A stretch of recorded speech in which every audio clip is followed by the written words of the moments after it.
Jemaat yang terkasih, selamat pagi dan selamat beribadah. Bahwa pada minggu pagi hari ini kita masih menggunakan liturgi bulan keluarga, yaitu liturgi minggu keempat dengan tema keluarga yang dipulihkan. Perkenankan saya membacakan pokok-pokok warta jemaat sebelum kita memulai ibadah kita. Warta Gereja Minggu tanggal 24 Oktober tahun 2021. Yang pertama tentang HUT warga jemaat.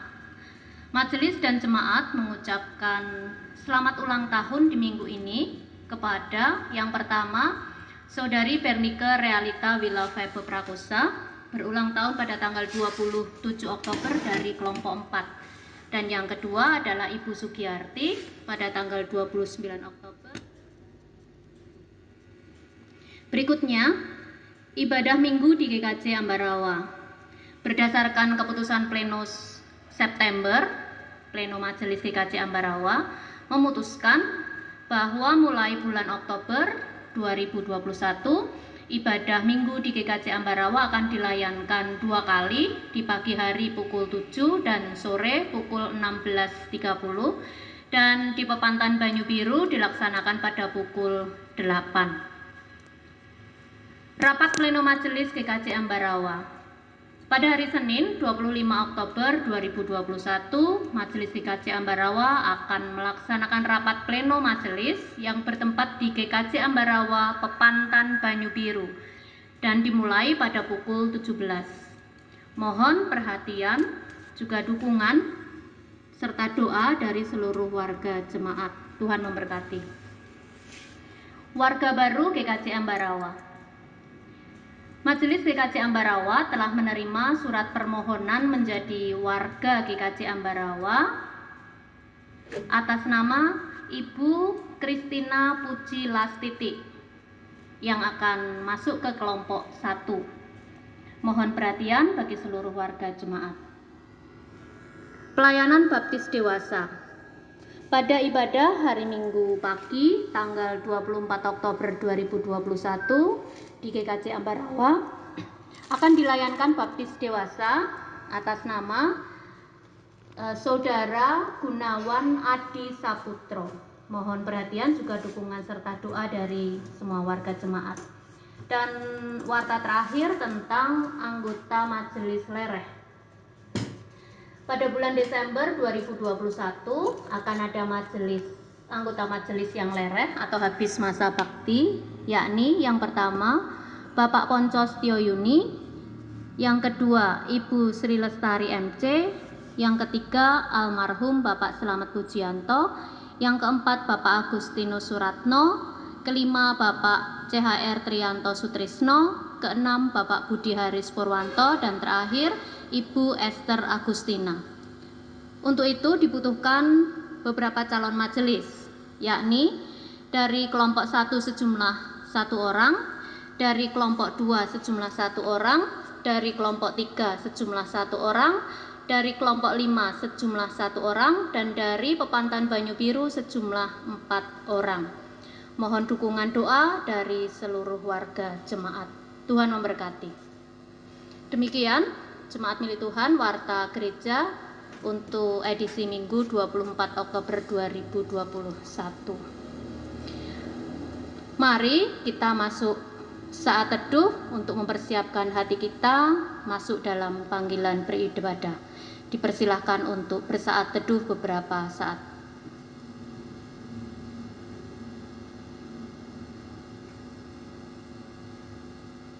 Jemaat Milik Tuhan diundang untuk bangkit berdiri. Kita masuk pada panggilan beribadah. Jemaat yang dikasihi Tuhan, marilah kita mengawali ibadah dengan menyanyikan PKJ nomor 2, Mulia, Mulia Namanya. Mulia Namanya.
kita adalah dalam nama Tuhan yang menjadikan langit dan bumi.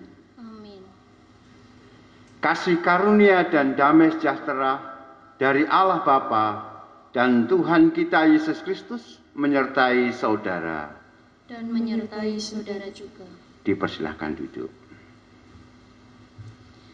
Tuhan mencipta manusia sebagai makhluk yang istimewa. Ia melengkapi manusia dengan akal, budi, dan rasa. Namun kita juga merupakan makhluk yang rapuh. Kita mudah terluka. Dalam kerapuhan itu, kita memerlukan pertolongan Tuhan. Di dalam keyakinan kepadanya, kita dapat berharap untuk memperoleh ketenangan batin. Tuhanlah kekuatan kita. Hanya daripadanya lah kita memperoleh keselamatan. PKJ 307.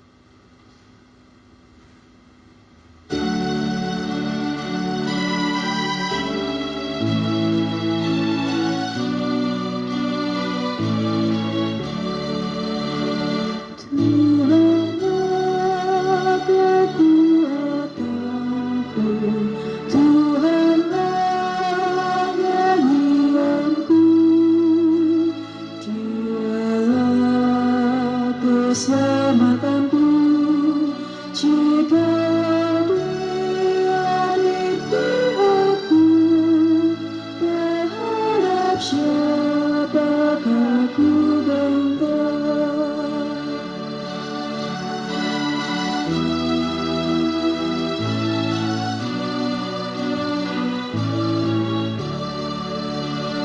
Tuhanlah kekuatanku, Tuhanlah nyanyianku, Dialah keselamatanku jika Dia di pihakku, terhadap siapakah ku gentar? Kita bersama-sama melakukan pengakuan dosa. Tuhan adalah kepala keluarga kita. Ia memerintah atas keluarga-keluarga kita. Kita mengalami banyak dinamika dalam relasi di antara anggota keluarga. Ada kalanya tanpa kita sadari, kita saling melukai. Untuk itulah sesungguhnya kita memerlukan pertolongan Tuhan Allah, Sang Penyembuh luka. Ia memberikan kepada kita perintah agar bertindak di dalam hikmat kasih Tuhan. Demikianlah perintah Tuhan dalam Amsal pasal 3 ayat 3-4. Janganlah kiranya kasih dan setia meninggalkan engkau. Kalungkanlah itu pada lehermu, tuliskanlah itu pada loh hatimu, maka engkau akan mendapat kasih dan penghargaan dalam pandangan Allah serta manusia. Mari kita ungkapkan penyesalan dosa kita dengan PKJ 37.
Perasaanku dan sombongku masih menggoda.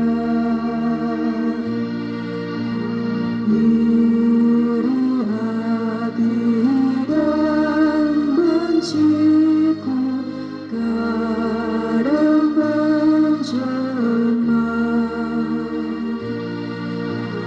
Kasih sayangmu, perlindunganku, di naungan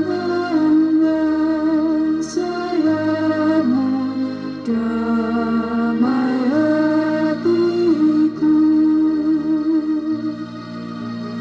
Kasih sayangmu, pengharapanku, usapan kasih setiamu selalu ku rindu. Jemaat kami undang untuk bangkit berdiri, kita menerima berita anugerah berdasarkan Amsal 20 ayat yang ke-7. Orang benar yang bersih kelakuannya, berbahagialah keturunannya. Mari kita respon dengan kidung jemaat 318, berbahagia tiap rumah tangga.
Serta tekun mencari hingga dapat damai kekal di dalam sinarmu,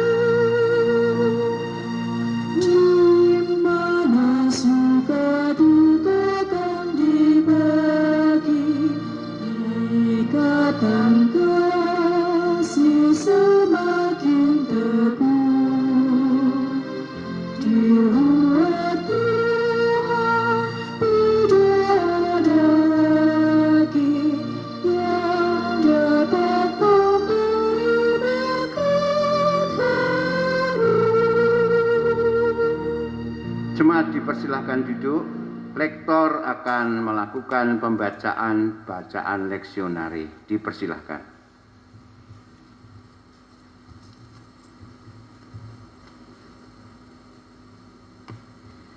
Bacaan leksionari diawali dengan bacaan pertama yang terambil dari Ayub pasal 42 ayat 1 sampai 6, dilanjutkan ayat 10 sampai ayat yang ke-17. Maka jawab Ayub kepada Tuhan, Aku tahu bahwa Engkau sanggup melakukan segala sesuatu dan tidak ada rencanamu yang gagal. Firman-Mu, siapakah dia yang menyelubungi keputusan tanpa pengetahuan? Itulah sebabnya tanpa pengertian aku telah bercerita tentang hal-hal yang sangat ajaib bagiku dan yang tidak kuketahui. Firman-Mu, dengarlah, maka akulah yang akan berfirman. Aku akan menanyai Engkau supaya Engkau memberitahu aku. Hanya dari kata orang saja aku mendengar tentang Engkau, tetapi sekarang mataku sendiri memandang Engkau. Oleh sebab itu, aku mencabut perkataanku, dan dengan menyesal aku duduk dalam debu dan abu. Lalu Tuhan memulihkan keadaan Ayub setelah ia meminta doa untuk sahabat-sahabatnya, dan Tuhan memberikan kepada Ayub 2 kali lipat dari segala kepunyaannya dahulu. Kemudian datanglah kepadanya semua saudaranya laki-laki dan perempuan, dan semua kenalannya yang lama, dan makan bersama-sama dengan dia di rumahnya. Mereka menyatakan turut berduka cita dan menghibur dia oleh karena segala malapetaka yang telah ditimpakan Tuhan kepadanya, dan mereka masing-masing memberi dia uang 1 kesita dan sebuah cincin emas. Tuhan memberkati Ayub dalam hidupnya, yang selanjutnya lebih daripada dalam hidupnya yang dahulu. Ia mendapat 14.000 ekor kambing domba dan 6.000 unta, 1.000 pasang lembu dan 1.000 ekor keledai betina. Ia juga mendapat 7 orang anak laki-laki dan 3 orang anak perempuan. Dan anak perempuan yang pertama diberinya nama Yemima, yang kedua Kesia, dan yang ketiga Keren-Hapuk. Di seluruh negeri tidak terdapat perempuan yang secantik anak-anak Yakub, anak-anak Ayub, dan mereka diberi ayahnya milik pusaka di tengah-tengah saudara-saudaranya laki-laki. Sesudah itu Ayub masih hidup 140 tahun lamanya.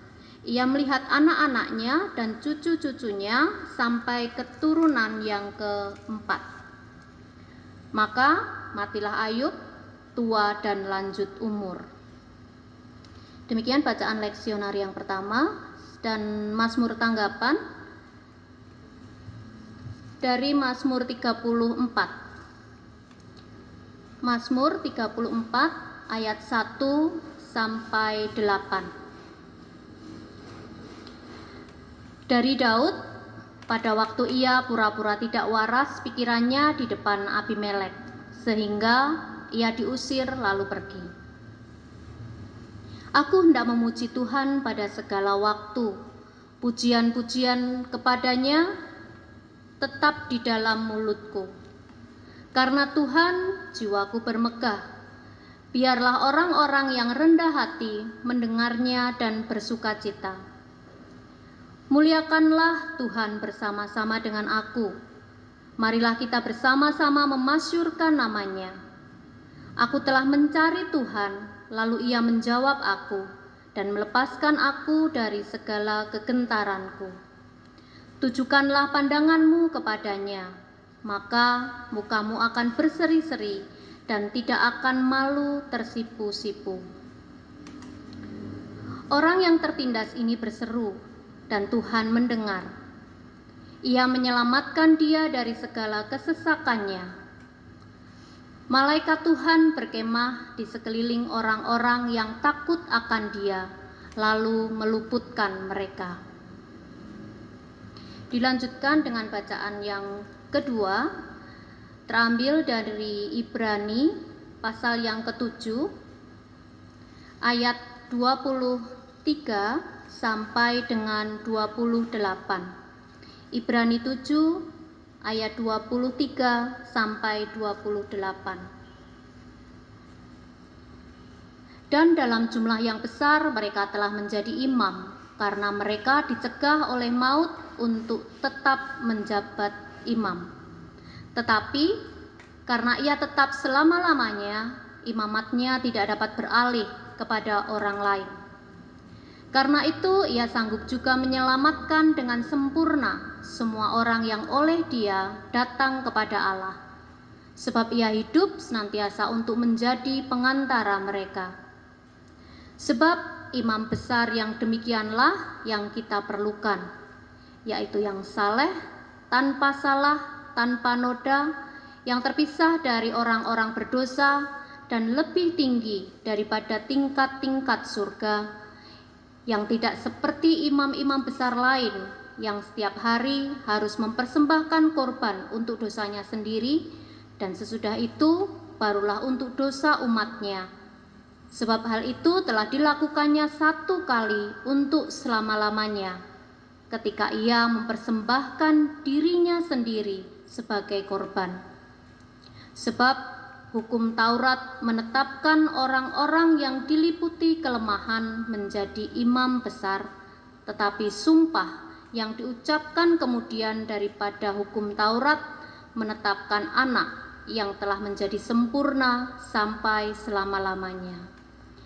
Demikian pembacaan Ibrani 7 ayat 23-28 sebagai bacaan kedua. Bacaan Injil kita terima melalui Injil Markus pasal 10 ayat 46 sampai dengan 52. Injil Markus pasal 10 ayat 46 sampai dengan 52. Lalu tibalah Yesus dan murid-muridnya di Yeriko. Dan ketika Yesus keluar dari Yeriko bersama-sama dengan murid-muridnya dan orang banyak yang berbondong-bondong, ada seorang pengemis yang buta bernama Bartimeus, anak Timeus, duduk di pinggir jalan. Ketika didengarnya bahwa itu adalah Yesus orang Nazaret, mulailah ia berseru, "Yesus anak Daud, kasihanilah aku." Banyak orang menegurnya supaya ia diam. Namun semakin keras ia berseru, "Anak Daud, kasihanilah aku." Lalu Yesus berhenti dan berkata, "Panggillah dia." Mereka memanggil orang buta itu dan berkata kepadanya, "Kuatkan hatimu, berdirilah, ia memanggil engkau." Lalu ia menanggalkan jubahnya, ia segera berdiri dan pergi mendapatkan Yesus. Tanya Yesus kepadanya, "Apa yang kau kehendaki supaya aku perbuat bagimu?" Jawab orang buta itu, "Rabuni, supaya aku dapat melihat." Lalu kata Yesus kepadanya, "Pergilah, imanmu telah menyelamatkan engkau." Pada saat itu juga melihatlah ia. Lalu ia mengikuti Yesus dalam perjalanannya.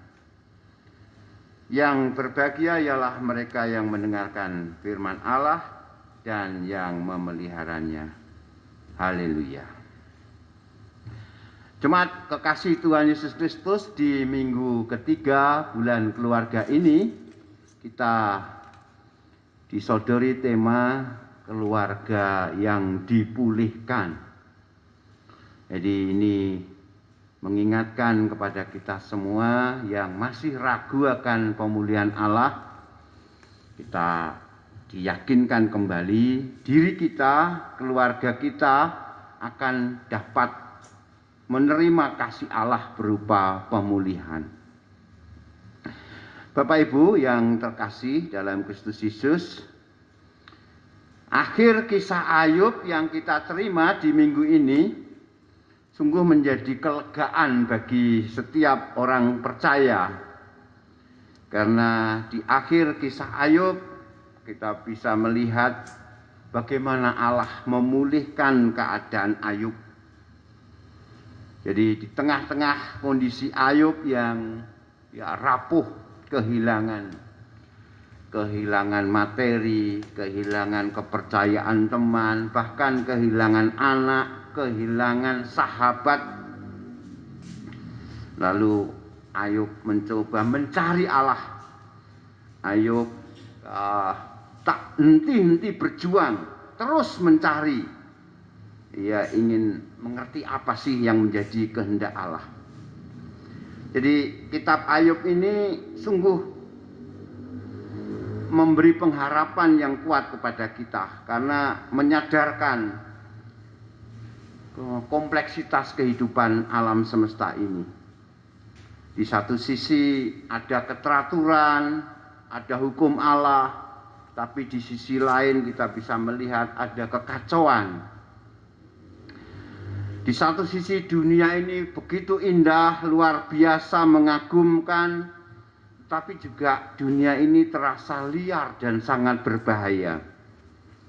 Dan berbahagianya kisah Ayub ini mau menunjukkan Ayub meskipun diterpa oleh berbagai luka, berbagai kerapuhan, akhirnya tetap eksis. Ini sesuatu yang sangat penting. Jadi teks Ayub ini sungguh mengajarkan segala sesuatu ternyata ada batasnya. Dan batas itu dalam kisah Ayub adalah pemulihan, pembebasan. Dan itu karena kesetiaan Ayub. Ini garis besar kitab Ayub. Kita lihat garis besar kitab Mazmur. Diceritakan Daud yang juga sedang dianiaya, dikejar-kejar Saul. Akhirnya karena daya kreatif yang ia miliki, ia berpura-pura menjadi orang gila. Ini juga berbicara tentang penebusan dan pemulihan. Manakala makhluk atau manusia ada di tengah-tengah kesusahan, manakala makhluk itu mau berseru kepada Allah, maka akan diberikan kelepasan.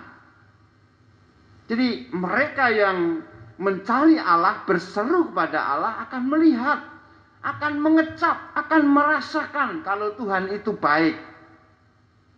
Lalu dalam surat Ibrani, di sana digambarkan suatu figur Kristus sebagai imam besar yang sempurna bagi mereka yang berseru dan memanggilnya.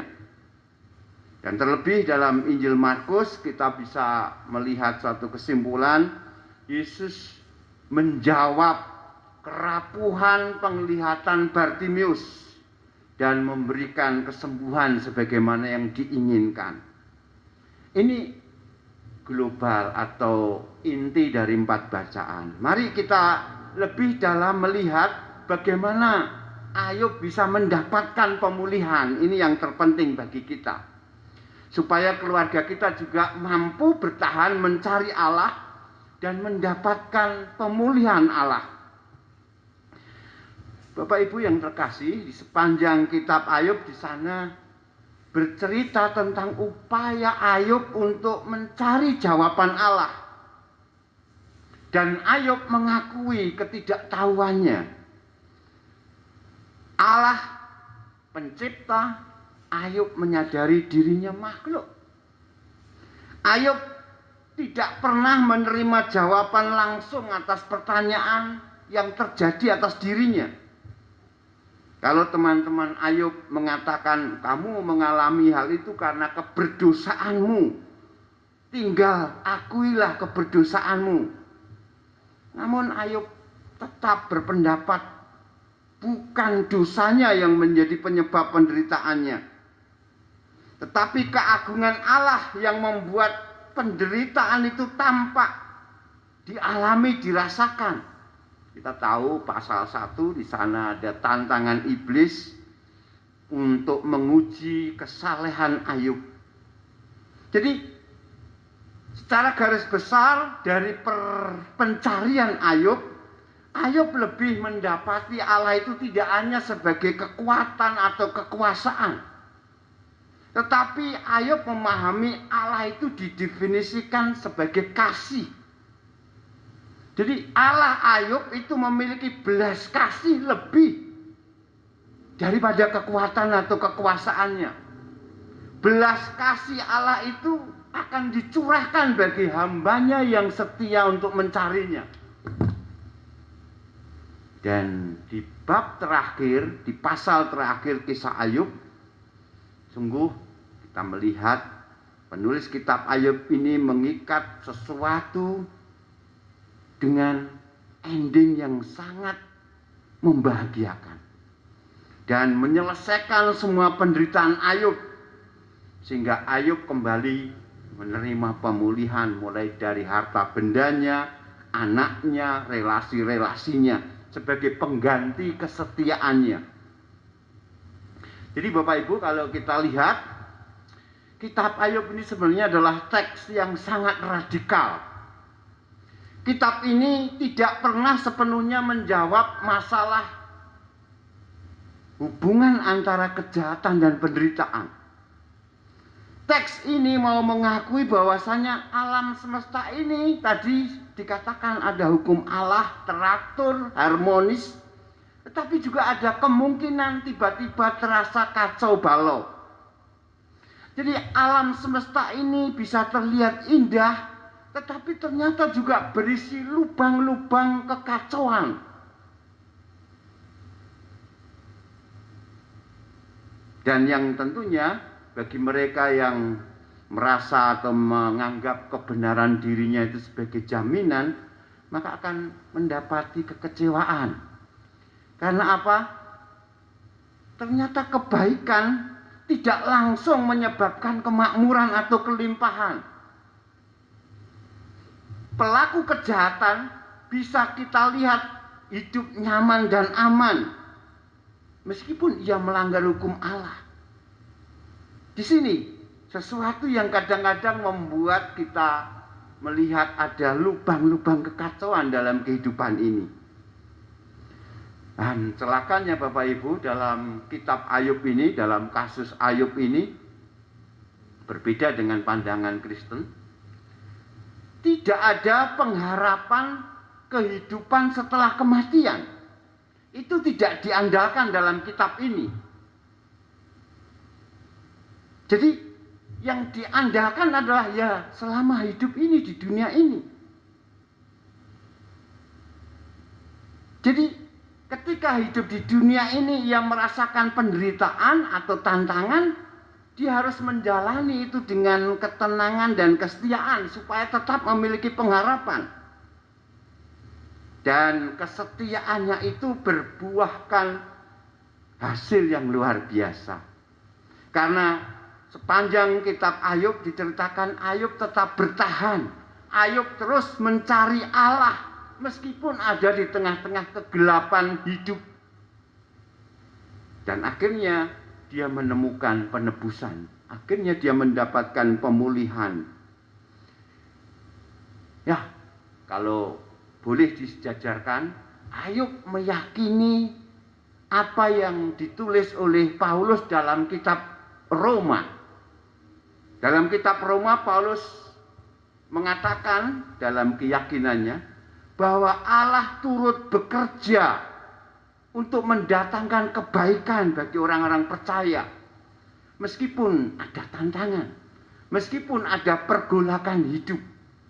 Nah, Bapak Ibu yang terkasih, jadi seluruh cerita pencarian Ayub didasari pada keyakinan seperti keyakinan Paulus. Allah bisa bekerja menggunakan apapun juga untuk mendatangkan kebaikan bagi dirinya. Dan itu yang membuat Ayub berhasil bertahan dalam kesetiaan dan pengharapan. Nah, Bapak Ibu, kita tentunya tidak selalu harus seperti Ayub.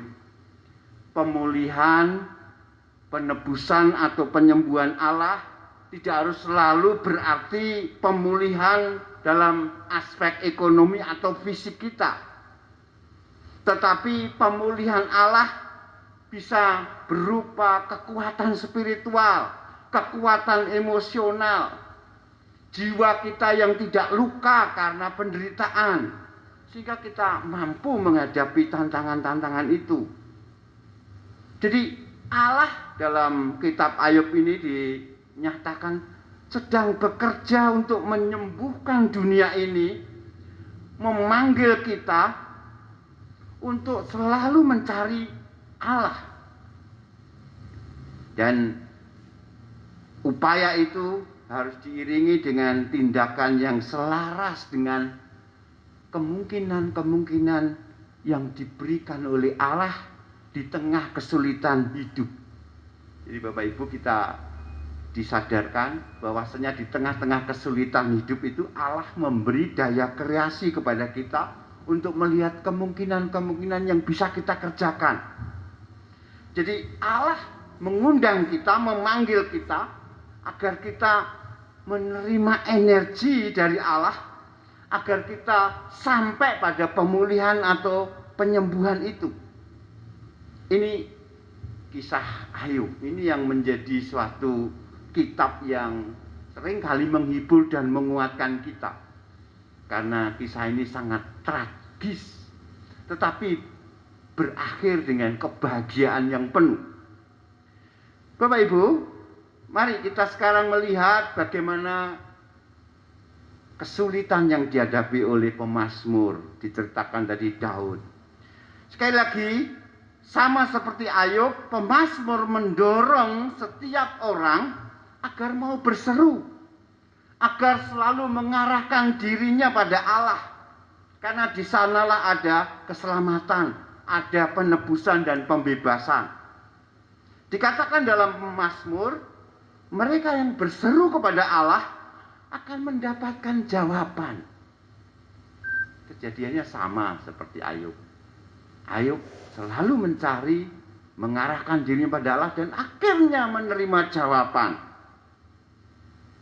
Mereka yang berseru kepada Allah akan mendapatkan kekuatan dalam menghadapi ketakutan dan kekhawatiran. Betapa cemasnya hidup Daud atau pemazmur, karena hidupnya sedang terancam untuk dibunuh oleh Saul. Tapi daya kreatif ilahi diberikan kepada Daud, sehingga dia pura-pura gila, sehingga akhirnya dia tidak dianggap sebagai Daud. Nah, Bapak Ibu, sekali lagi, orang-orang yang berseru akan merasakan, bahkan melihat, bahkan mengecap kebaikan Allah. Meskipun mungkin mengalami kepahitan hidup. Jadi penghiburan Allah tidak berarti lalu menyingkirkan adanya rasa sakit, tidak. Tetapi kita dimampukan melalui rasa sakit itu. Kita dimampukan untuk terus mempercayai anugerah pendampingan Allah. Jadi Allah selalu mengiringi kita. Tadi dikatakan dalam Mazmur, banyak malaikat berkemah di sekitar orang benar. Ini sesuatu yang sungguh meneguhkan. Lalu dalam surat Ibrani, di sana menceritakan tentang Kristus sebagai perantara yang sempurna. Kristus yang mengorbankan dirinya ini menjadi obat dan penawar dari setiap penderitaan dan dosa kita. Berkali-kali saya mengatakan Kristus bukanlah juru selamat yang menyelamatkan dengan kekuasaannya, tidak. Tetapi Kristus adalah juru selamat yang menyelamatkan dengan kerelaan dirinya untuk mau ikut ambil bagian dalam rasa sakit dan kepahitan hidup kita. Jadi Kristus bersama-sama dengan penderitaan yang kita alami.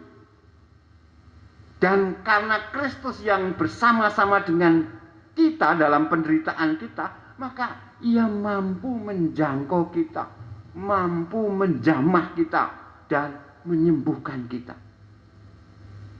Jadi juru selamat kita sungguh mengenal kita secara dekat, memahami diri kita sepenuhnya dan seutuhnya. Dan semuanya itu akan memberi kita kedamaian. Karena Kristus ada di dalam diri kita, meskipun saat ini kita sedang menderita. Tidak hanya memberi kedamaian pikiran, tapi juga memberikan kedamaian mental kedamaian jiwa, karena kita yakin Ia adalah perantara yang sempurna. Bapak Ibu, pemulihan digambarkan secara sangat lahiriah dalam bacaan Injil. Pertemuan Yesus dengan Bartimius di sana menggambarkan penggabungan antara iman manusia dan cinta kasih ilahi. Diceritakan seorang pengemis dengan gangguan penglihatannya yang menerapkan apa yang dilakukan oleh Ayub, menerapkan apa yang dilakukan oleh pemazmur, ingin membuktikan kalau Yesus itu adalah perantara yang sempurna. Makanya Bartimius tadi berseru, bahkan ketika dilarang ia berseru dengan keras. Ini menunjukkan iman yang begitu dahsyat yang dimiliki oleh Bartimius. Sehingga Yesus lalu memanggil Bartimius dan mengatakan, "Apa yang engkau ingin aku lakukan untukmu?" Ya, saudara kasih, tentunya jawabannya sudah jelas. Tetapi dari pertanyaan ini Yesus ingin mendorong, menghargai hak pilihan dari Bartimius. Yesus ingin Bartimius ini menyatakan apa yang sebenarnya ia inginkan. Sekali lagi, Allah sungguh sangat peduli pada keinginan terdalam kita. Dan dari apa yang menjadi pertanyaan Tuhan Yesus, kita bisa melihat Yesus sendiri yang mengizinkan Bartimius untuk mengatur kondisi penyembuhannya. Bartimius sendiri mempercayai dengan kebebasannya untuk minta penyembuhan. Nah, Bapak Ibu yang terkasih, dari Bartimius ini kita tahu bahwasanya penyembuhan itu tidak hanya bersifat sepihak, tapi bersifat relasional. Iman Bartimius membuka pintu belas kasih dan kuasa Allah dalam Yesus Kristus. Dan hal yang sama juga bisa terjadi dalam diri kita. Kuasa Allah bisa bekerja di dalam diri kita, tetapi kita juga perlu membuka pintu hati untuk siap menerima berkat yang melimpah dari Allah.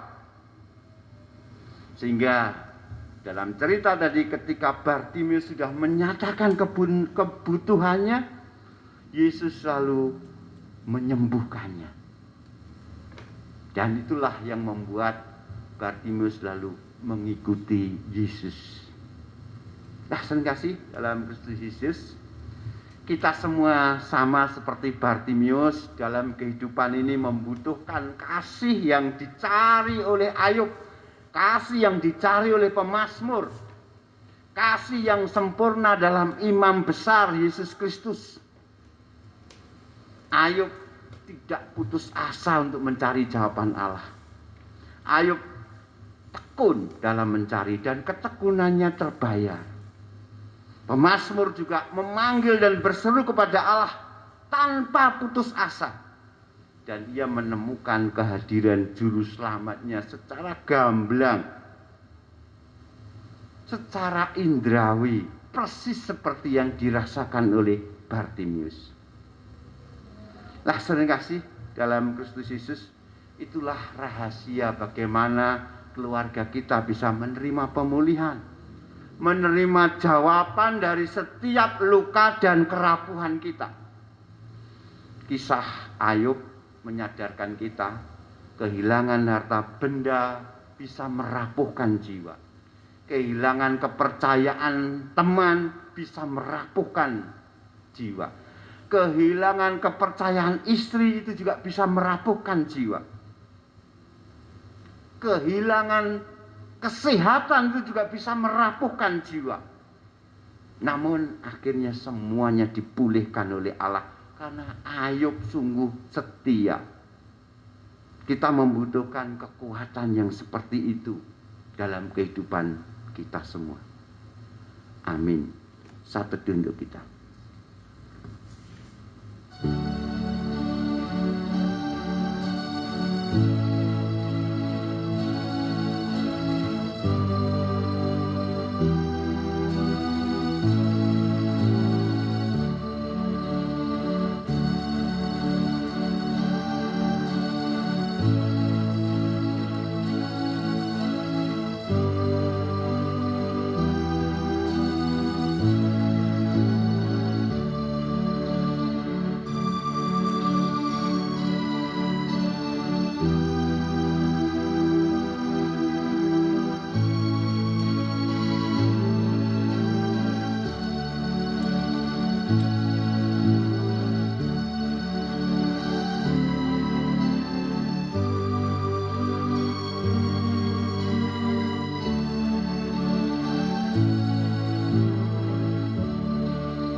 Kami mengakui ya Allah, bahwasanya di tengah-tengah kehidupan kami sering melihat bahkan mengalami ada banyak hal yang di luar pengetahuan kami.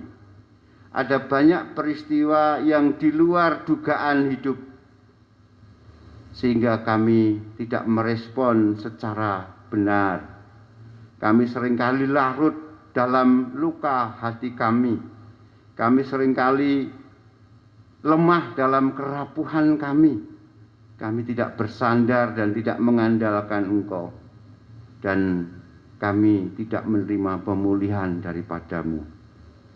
Saat ini ya Bapa, kami mohon kekuatan. Kami ingin ketekunan dan kesetiaan untuk mencari kasih sayang-Mu. Karena Engkaulah yang sungguh-sungguh telah mengasihi kami. Berkati hidup kami. Amin.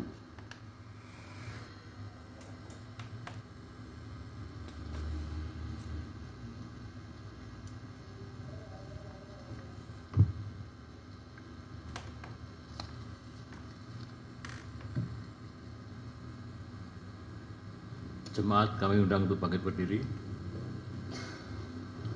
Bersama dengan umat Allah di sepanjang masa, mari kita ikrarkan dan kita teguhkan kembali akan apa yang kita imani dengan bersama mengucapkan pengakuan iman rasuli. Mari kita ucapkan bersama-sama.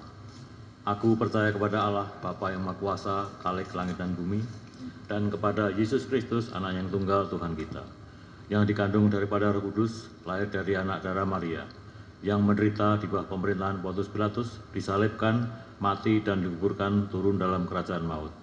Pada hari yang ketiga bangkit pula di antara orang mati, naik ke surga, duduk di sebelah kanan Allah Bapa yang Maha Kuasa, dan akan datang dari sana untuk menghakimi orang hidup dan mati. Aku percaya kepada Roh Kudus, gereja yang kudus dan am, persekutuan orang kudus, pengampunan dosa, kebangkitan daging dan hidup yang kekal. Dipersilakan duduk. Kita panjatkan doa syafaat. Bapa Surgawi, pada kesempatan minggu ketiga bulan keluarga ini, kami menyerahkan anggota keluarga kami satu persatu. Tuhan, Engkau kasihi keluarga kami. Engkau tolong setiap anggota keluarga kami. Engkau berkati, Engkau lindungi dan Engkau jagai ya Bapa. Sehingga setiap anggota keluarga kami dapat merasakan pimpinan dan berkat-Mu.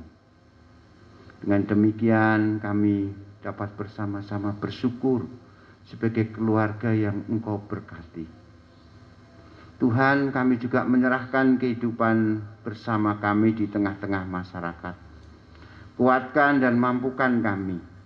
Beri kami hikmat agar kami dapat menjadi terang dan garam di tengah-tengah kehidupan bermasyarakat. Kami juga menyerahkan kehidupan bergereja kami. Kami mohon berkat-Mu untuk majelis gereja yang membimbing kami, mengasihi kami, memperhatikan iman kami. Tuhan berkati majelis gereja, komisi, panitia, tim yang melayani kami. Kami juga berdoa untuk kehidupan berbangsa dan bernegara kami. Kami serahkan para pemimpin kami agar mampu menggembalakan kami dengan bijaksana, sehingga keamanan, kedamaian, dan kesejahteraan dapat dirasakan oleh setiap warga negara Indonesia ini. Demikian ya Bapa, doa syafaat kami. Dalam Kristus Yesus kami berdoa. Amin. Mari kita mempersembahkan persembahan kita yang kita ambil dengan mengingat firman Tuhan dalam Amsal 3 ayat 9 sampai dengan 10 yang demikian. Muliakanlah Tuhan dengan hartamu dan dengan hasil pertama dari segala penghasilanmu. Maka lumbung-lumbung akan diisi penuh sampai melimpah-limpah, dan bujana pemerahanmu akan meluap dengan air anggurnya. Sambil mengumpulkan persembahan, kita iringi dengan PKJ 149.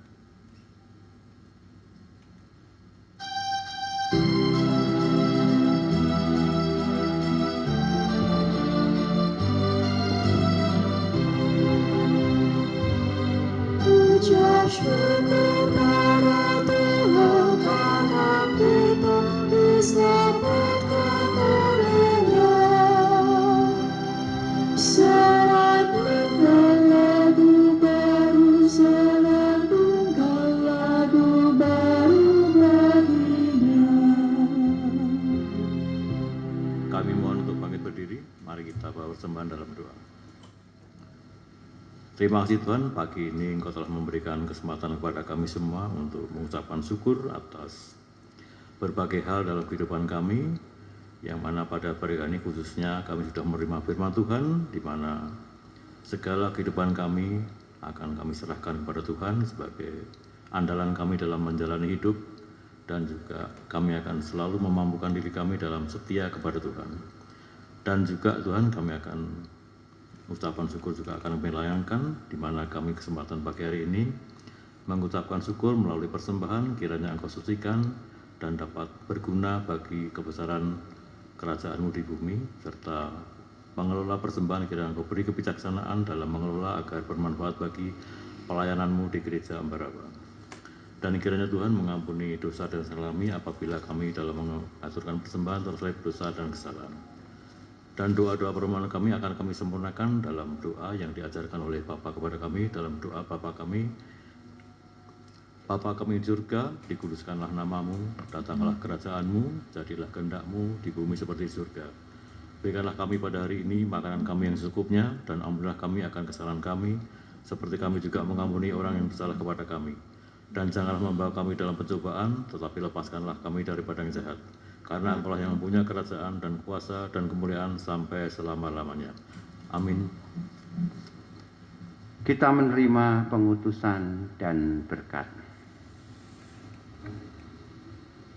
Tuhanlah kepala keluarga kita yang sesungguhnya. Hiduplah dalam cinta kasih keluarga Allah, saling asah, asih, dan asuh. Teruslah bertekun dalam iman kepadanya.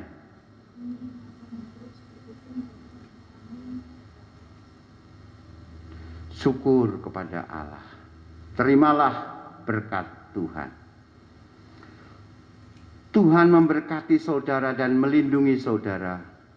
Tuhan menyinari saudara dengan wajah-Nya dan memberi saudara kasih karunia. Tuhan menghadapkan wajah-Nya kepada saudara dan memberi saudara damai sejahtera. Amin.